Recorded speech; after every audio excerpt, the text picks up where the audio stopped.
Justamente bien decía recién un oyente, ¿no? El componente de los que marcharon el sábado, que no alcanzaron a llenar media Plaza de Mayo, fue un componente de mucha gente mayor, ¿no? De más de 60 años. Un componente muy consustanciado además con una determinada clase social. Con una determinada clase social y muy impregnado de odio y de agresión. Lo sufrió el móvil de C5N, ¿no? Representaron lo mismo que los caceroleros representaban cuando hacían las marchas contra el gobierno de la expresidenta, estando la expresidenta en el poder, con las barbaridades que decían, que deseaban la muerte, la horca, las barbaridades que decían, ¿no? Un componente de mucho odio por parte de los integrantes del Partido del Odio, ¿no? Siempre las mayorías invencibles, podríamos decir, que sorprenden en determinados momentos de la historia, que no son tenidas en cuenta en la República Argentina, pero que en determinados momentos de la historia aparecen con fuerza y son protagonistas históricas. Tal vez la primera aparición de estas mayorías invencibles fue el 17 de octubre de 1945. Donde irrumpió lo que en ese momento era un grupo de poder, ¿no? Muy reducido, que ignoraba a las grandes mayorías más allá del riachuelo, hoy diríamos de la General Paz, se vieron sorprendidas por la irrupción en Plaza de Mayo de personas que nunca habían visto antes, que con horror veían cómo metían las patas en las fuentes de la Plaza de Mayo. Y marcaron un hito histórico para nuestra historia como nación.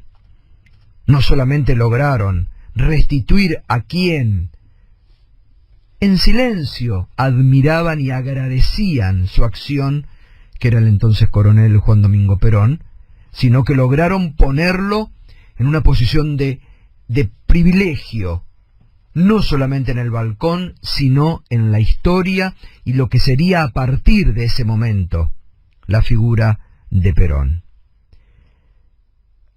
Las mayorías que aparecieron también en determinados momentos, marchando contra la última y nefasta dictadura militar en nuestro país, que desafiando al régimen se hicieron notar.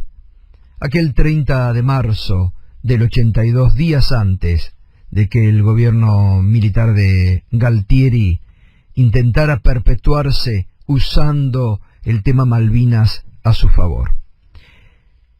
Más acá, para no detenerme tanto, recuerdo muy realmente frente a lo que marcaban los diarios de ese momento y algunos analistas de la realidad que hoy se siguen equivocando notablemente y siguen siendo columnistas de los mismos diarios en los que desde hace años vienen equivocando, errándole al vizcachazo. Cuando muere sorpresivamente Néstor Kirchner, y desde los medios que en ese momento comenzaban fuertemente con el periodismo de guerra, decían, no va a ir nadie al velorio, no va a ir nadie. Y fueron sorprendidos nuevamente, con una inmensa mayoría silenciosa que colmó la plaza y que por días desfiló ante el féretro de Kirchner y lo acompañó hasta Aeroparque y lo acompañó en su recepción, inmensa multitud volcada que dejó a los gerentes de varios canales de noticias y de diarios encolumnados en el periodismo de guerra con la boca abierta, porque no podían creer de dónde habían salido, cómo habían ignorado esa realidad, y estaba ahí, la realidad que ellos mismos estaban tapando. Y esta inmensa mayoría que vuelve a aparecer ahora en lo más sagrado que tiene un habitante de cualquier democracia, que es su participación democrática en una elección, en el cuarto oscuro, allí, solo con su conciencia frente a la historia, emitiendo su voto. Y aparecieron nuevamente, y apareció esa inmensa mayoría silenciosa y le pegó una trompada de realidad, un sopapo de realidad a este gobierno, que los ignoró durante 3 años y medio, que se burló durante 3 años y medio, que ninguneó el gobierno a esa inmensa mayoría durante 3 años y medio, y que lo sigue haciendo, que lo sigue ninguneando a ese pueblo, que se sigue burlando, que se sigue armando un relato en contra de ese pueblo, que lo sigue subestimando, aún, y lo peor, siguen negando desde el poder y desde el macrismo, por la soberbia que tienen, siguen negando ese voto. Entonces, aquí, cuando aparece la irracionalidad de una Carrió que dice hubo fraude, ¿fraude de qué? Cuando ellos son los que controlan todo. Cuando aparece la irracionalidad del gobierno, cuando aparece la irracionalidad de un Hernán Lombardi negando el voto popular, pleno siglo XXI, nuevamente las inmensas mayorías el 27 de octubre le van a dar una lección de democracia a un gobierno de pocos para pocos, de ricos, para un gobierno de clase.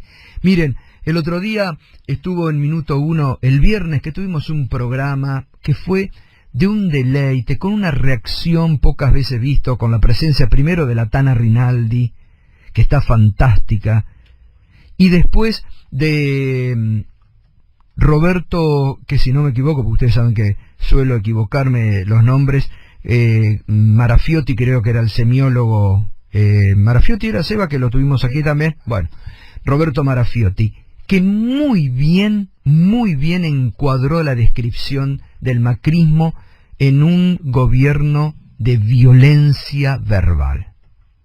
Y eso se ha constituido el macrismo en estos 3 años y medio. Violencia verbal. También en odio.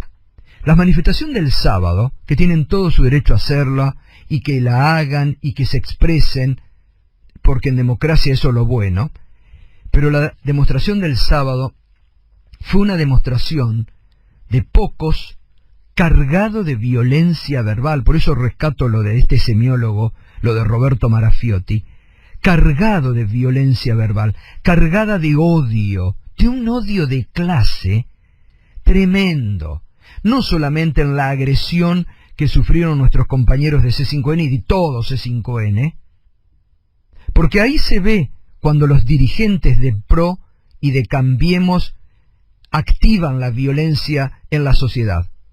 Después se ve en la calle, los mismos violentos. Cuando Carrió dijo, ustedes, los de C5N son todos unos delincuentes, marcaba línea para que sus seguidores violentos, que estuvieron el sábado en la calle, accionen contra C5N. Esa es la carga de violencia verbal que explicaba el viernes muy bien Roberto Marafiotti.